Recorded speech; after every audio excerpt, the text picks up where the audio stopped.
Anywho, basically we've looked at this just a little bit so far, and probably what's going to happen is envision everything from here forward that way. Bye bye. Say goodbye. Let's go take a look.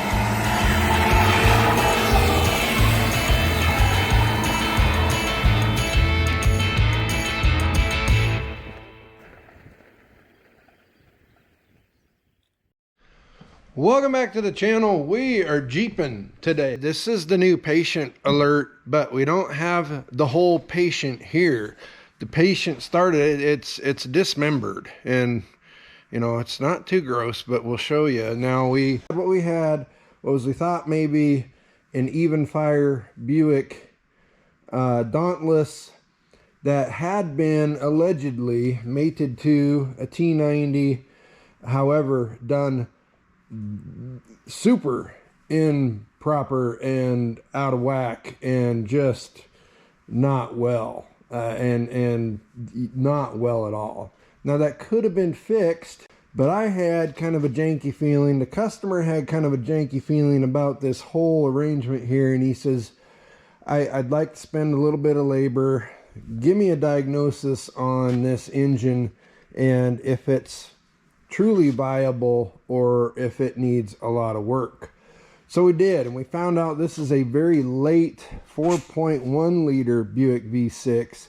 Not the end of the world, but the least desirable Buick V6 to swap into a flatty. Has something to do, and I'm not a flatty aficionado, but it has something to do where the motor mounts are at on this particular version of the V6.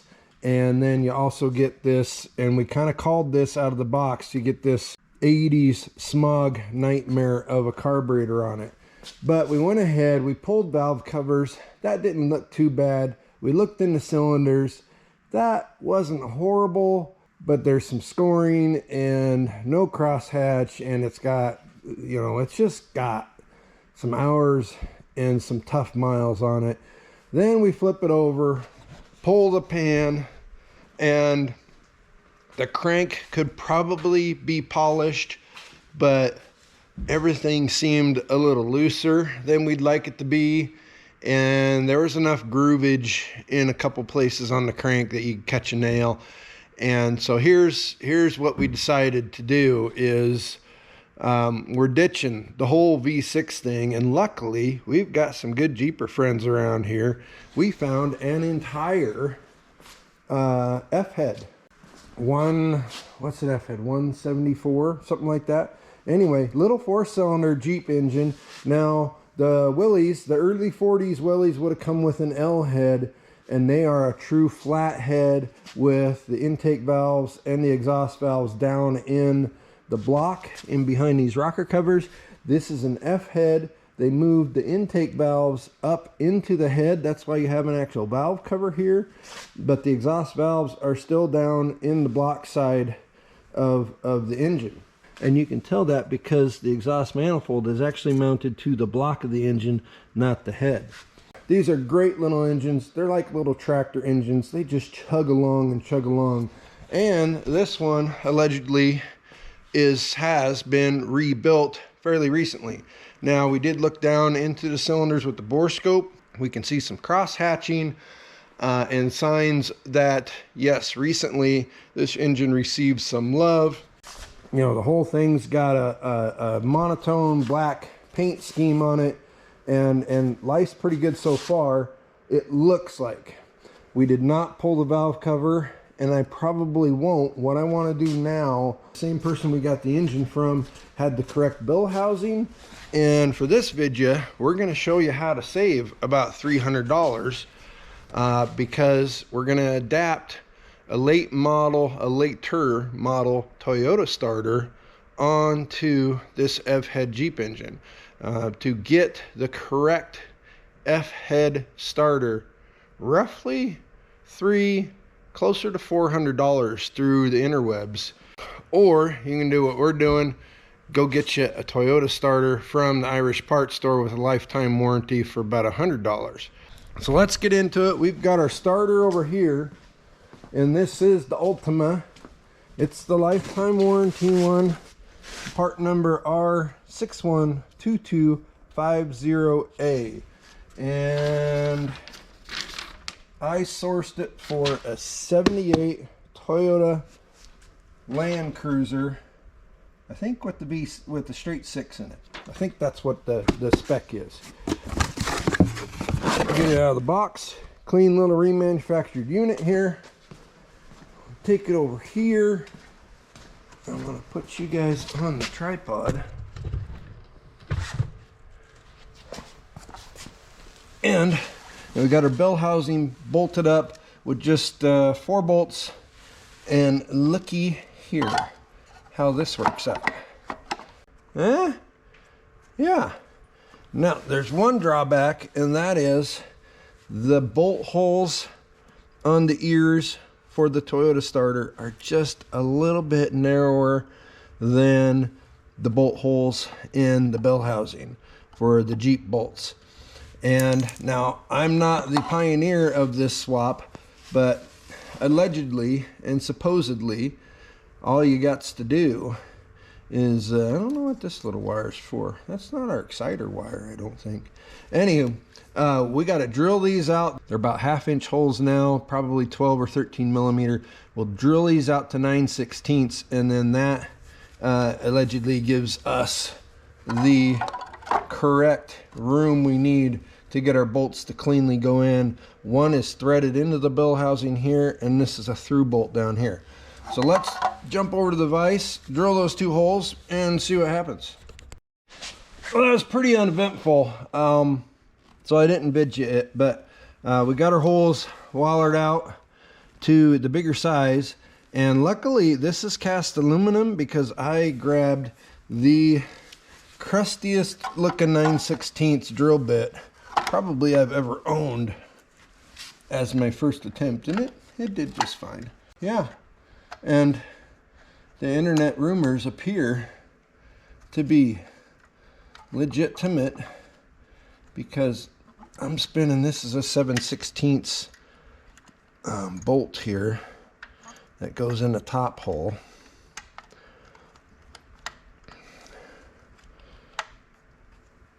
And it's going.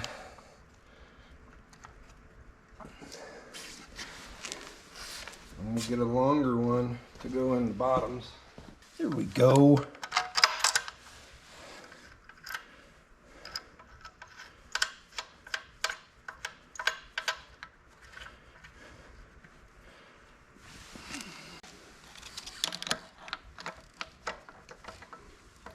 Okay, this is a little hard to get to. No, we're all right. It's not hard to get to at all.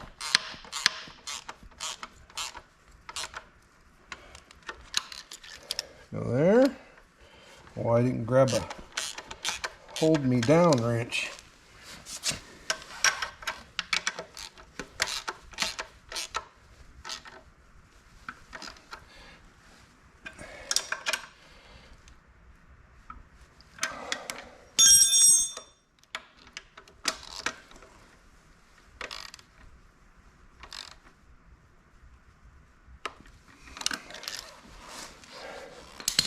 Dudes and dudettes, I believe that's that easy. I mean, we've been at this for 10 minutes. Now, we're not in the Jeep, but even in the Jeep, you're talking 20 minutes and you're rocking and rolling again. So now let's go get a battery. The reason we're doing this, by the way, is we're going to run a compression test real quick, just kind of dry. And that'll be kind of our last little check on this little 4-cylinder F head. And then I can pay the guy for it. And then we're going to start tearing into the T90, and so we can mate the two together. And then in the next couple days, few days anyway, the actual Jeep will be here, and we'll start putting the patient back together. Okay, here's the setup. We got a battery sitting on the floor. We've got power to the top post of the solenoid. We've got ground to the block of the engine, and then we've got our one-man wonder trigger here, one end to the battery and the other end to the non-pigtail. I believe this pigtail end is probably like a neutral safety switch thing or something like that. But we're ready to rock. Let me show you here. Oh, fudge sickles.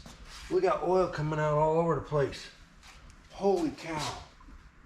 Oh, golly. Hang on. We got, must have been a pressure gauge that was screwed in here at one point. We got a little bit of Exxon Valdez going on down here. Hang on. Okay, crisis averted. It's not perfect or pretty, but that should get us capped off now. So we're turning over just lovely. There's no bad tooth to tooth sounds or nothing in there. Now let's screw in our compression tester. We'll just start at the front.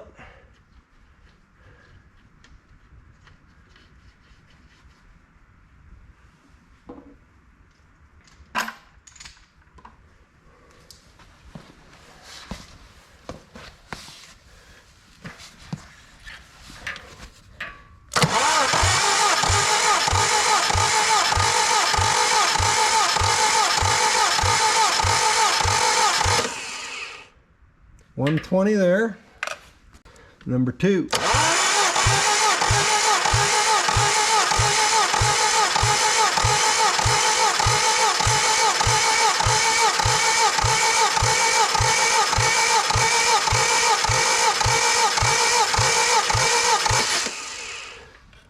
$120 there. Took it a few revolutions to get there, but I'm not surprised. This engine's been sitting for at least a few years. By the way, new Snap-on brand compression tester. Jalen got me this for Christmas. Pretty outstanding.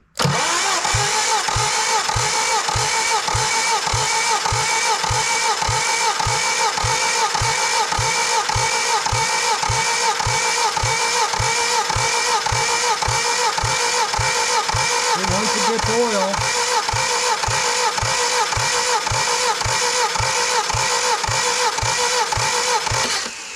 about 115. So once we get a few swipes in, it helps it by a few PSIs.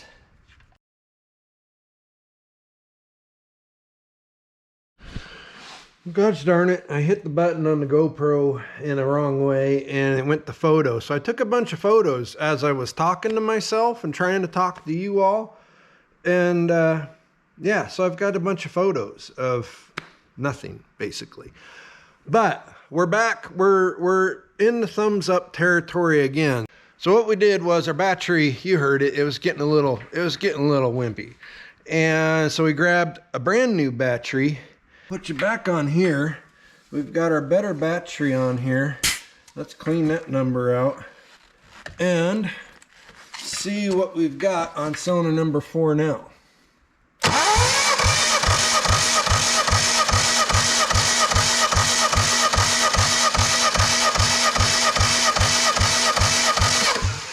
We're just over 110. Every time we spin it, it gets a little healthier. So I'm happy. This engine, once it gets fired up and running and actually combusting air and fuel and getting oiled and running at a rate faster than just a starter, I think it's going to clean right up. So my recommendation to the customer is going to say, let's roll with it. And we're going to move on then. We've got to do a little bit of work to the T90. And then in about a week or within a week, I'm going to go ahead and give him the green light to bring the actual Jeep over here. And you dudes and dudettes, especially you ones that like them old Jeeps, this is a clean one. It's a nice one. We've got it shined up, cleaned up. We're working on bill housing and stuff like that. Next step is going to be, we've got some work to do to the transmission because the previous owner before our customer tried to do some homemade fabric cobbling and making some stuff fit that would fit if done right, but but didn't. It was a huge fail and made things worse. Here's a hint about it. This is an adapter plate, homemade, farm fresh and everything, but it is what it is. We're beyond that now, but we're far enough with the engine, and then we've got a bunch of transmission stuff ordered to get that back to normalcy, that I said, hey, customer, I think you should go ahead and drop off that Jeep now. And he says, hey, it's on a trailer, so I'm on my way. Here it is. We've got I think it's an early 50s. Is it a CJ2 or CJ3? One of those two. The flat fender Jeep. And it really, now let's stay positive here, because it's super solid. All right, no big holes in the floor that weren't intentionally cut into the floor. The back's real straight. It's got a good tailgate on it. It's got an extra seat that is way too high in the back, but that's how some people roll with them around here.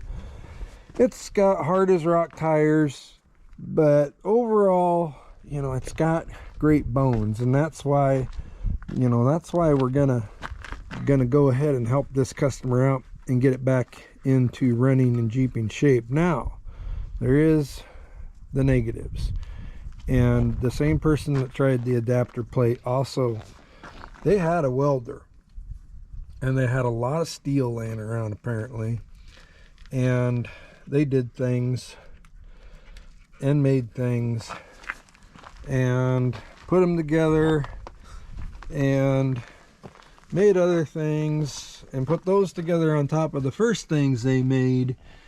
And yeah, so all this here we got some homemade rack and pinion steering going on. That's all coming off. Not that it couldn't be viable, but we're just not doing that. Anywho, basically we've looked at this just a little bit so far, and probably what's going to happen is envision everything from here forward that way. Bye-bye. Say goodbye. And we'll just rebuild out the front stub on here. Now, there's a reason why all these extra plates are on here, and it was getting a little rusty. And then over here, you know, these old Willys, they never had 33-inch tires and big lifts and stuff, so we've actually got frame crackage right here. So we're just gonna rebuild all that, and life will be pretty good. But that's what the little F head 4 cylinders for. It's gonna go back to the factory engine, well, kind of factory engine, the F head, not the L head, and then the T93 speed and the Dana 18 twin stick, and probably roll 33s, 35-inch tires, something like that. So this is going to take us a bit, but that's the latest patient to grace the shop. Well, it's going to be outside for a little bit, but we're excited. It's a super clean. I mean, it's not putty. That's metal. There might be just a little bit in it, but if you know flat fenders, and if you know them, I mean, we're in the heartland here where everything rusts, and this thing's super clean in that manner. So watch for future videos. You know the plan. We're going to do some metal fab. We're going to do some well, we got to put new steering back in it. We got to figure out what happened with the clutch. We got to figure out the brakes, the drive lines, maybe do just a little bit of body work, the interiors, patching the holes in the floors that were cut there by other people. But it's here, and we're gonna get to work on it. So thanks for watching, and we got some Jeep content coming your way. See you on the next one.